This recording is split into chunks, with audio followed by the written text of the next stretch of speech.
ہر شخص اپنی مرضی کے مطابق اپنا ایک ٹائم ٹیبل بنا سکتا ہے، لیکن سہولت کے لیے یہاں پر چند ایسی باتوں کا ذکر کیا گیا ہے جو اعتکاف کرنے والوں کے لیے مفید ہو سکتی ہیں، کیونکہ کوئی بھی کام اگر پلاننگ کے ساتھ کیا جائے، اچھے طریقے سے کیا جائے، تو اس کا اجر و ثواب بھی کئی گنا بڑھ جاتا ہے اور انسان کا وقت بھی زیادہ بہتر طور پر استعمال ہوتا ہے۔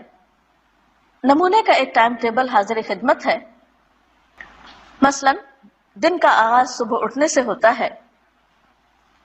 اعتکاف میں اگر آپ رات کے تیسرے پہر اٹھ جائیں اور اللہ پاک کے حضور مناجات کریں، دعائیں مانگیں، ذکر اذکار کریں، نوافل پڑھیں، تو وہ وقت عبادت کے لیے نہایت بہترین ہے۔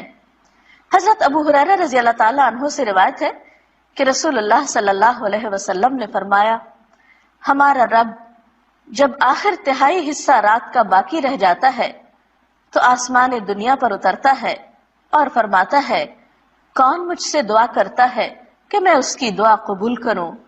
کون مجھ سے کچھ مانگتا ہے کہ میں اس کو دوں؟ کون مجھ سے گناہوں کی معافی چاہتا ہے کہ میں اس کے گناہ معاف کر دوں؟ اور ویسے بھی صبح کے اوقات میں سحری کے وقت استغفار اللہ کے مقرب بندوں کا شیوا ہے۔ اللہ سبحانہ و تعالیٰ فرماتے ہیں اپنے نیک بندوں کے بارے میں کہ وَبِالْأَسْحَارِ هُمْ يَسْتَغْفِرُونَ، سحری کی گھڑیوں میں وہ استغفار کرتے ہیں، اس لیے اس وقت ذکر میں بہترین وظیفہ استغفار کا ہو سکتا ہے۔ ذکر و اذکار کے بعد سحری کے وقت آپ سحری بھی کھا سکتے ہیں۔ اعتکاف میں کھانے پینے کی کوئی ممانعت نہیں۔ حضرت انس رضی اللہ تعالی عنہ سے روایت ہے کہ رسول اللہ صلی اللہ علیہ وسلم نے فرمایا، سحری کھاؤ کیونکہ سحری کھانے میں برکت ہے۔ اس کے بعد نماز فجر کا وقت آتا ہے۔ اگر خواتین گھر میں اعتکاف کر رہی ہوں تو ان کے لیے خاص طور پر فجر کی نماز میں لمبی نماز پڑھنا زیادہ مفید ہے۔ اس کے بارے میں حضور صلی اللہ علیہ وسلم کا طریقہ ہمارے سامنے ہے۔ بخاری کی روایت ہے کہ آپ صلی اللہ علیہ وسلم صبح کی نماز سے اس وقت فارغ ہو جاتے جب ہم میں سے کوئی اپنے پاس بیٹھنے والے کو پہچان لیتا۔ آپ اس میں یعنی فجر کی نماز میں 60 آیتوں سے لے کر 100 آیتوں تک پڑھتے تھے۔ تو اس سے پتہ چلتا ہے کہ ایک تو فجر کی نماز ذرا جلدی شروع کر لینی چاہیے، یعنی وقت ہوتے ہی اندھیرے میں۔ دوسرے یہ کہ وہ تمام نمازوں سے زیادہ لمبی نماز ہونی چاہیے جس میں 60 سے 100 آیات تک پڑھی جائیں اگر زبانی یاد ہو، اور اس کے لیے ظاہر ہے کہ پھر زبانی قرآن پاک یاد کرنے کی بھی کوشش کرنی چاہیے، تبھی اس سنت پر عمل ہو سکتا ہے۔ نماز فجر کے بعد صبح شام کے مسنون اذکار پڑھے جا سکتے ہیں۔ قرآن پاک میں اللہ سبحانہ وتعالی فرماتے ہیں، یا ایھا الذین آمنوا اذکروا اللہ ذکرا کثیرا وسبحوہ بکرۃ واصیلا، اے لوگو جو ایمان لائے ہو، اللہ کو کثرت سے یاد کرو اور صبح و شام اس کی تسبیح کرتے رہو۔ نبی اکرم صلی اللہ علیہ وسلم نے بھی فرمایا کہ مجھے ایسے لوگوں کے ساتھ بیٹھنا حضرت اسماعیل علیہ السلام کی اولاد میں سے 4 غلاموں کو آزاد کرنے سے زیادہ پسند ہے جو نماز فجر سے طلوع آفتاب تک اللہ کا ذکر کرتے ہیں۔ تو اس سے پتہ چلتا ہے کہ یہ وقت ذکر کے لیے بہت بہترین ہے، اور ایسے لوگوں کے ساتھ بیٹھنے کو جو اس وقت ذکر کر رہے ہوں اللہ کے رسول صلی اللہ علیہ وسلم نے پسند فرمایا ہے، اور جس کی محفل میں اللہ کے رسول صلی اللہ علیہ وسلم بیٹھنا پسند کرے پھر اس کی شان کیا ہو سکتی ہے، اس سے بڑھ کر اس کے لیے اعزاز کیا ہو سکتا ہے۔ ان اذکار کے علاوہ اس وقت آپ قرآن پاک کی تلاوت کر سکتے ہیں، کیونکہ قرآن پاک کی تلاوت کے لیے بھی یہ وقت بہت موزوں ہے۔ سورۃ بنی اسرائیل میں اللہ تعالیٰ فرماتے ہیں، ان قرآن الفجر کان مشہودا، بے شک صبح کا قرآن حاضر کیا جاتا ہے، یعنی اس وقت فرشتے حاضر ہوتے ہیں۔ پھر اسی طرح اگر آپ اپنے اعتکاف ہی کی جگہ پر نماز، ذکر، تلاوت کے بعد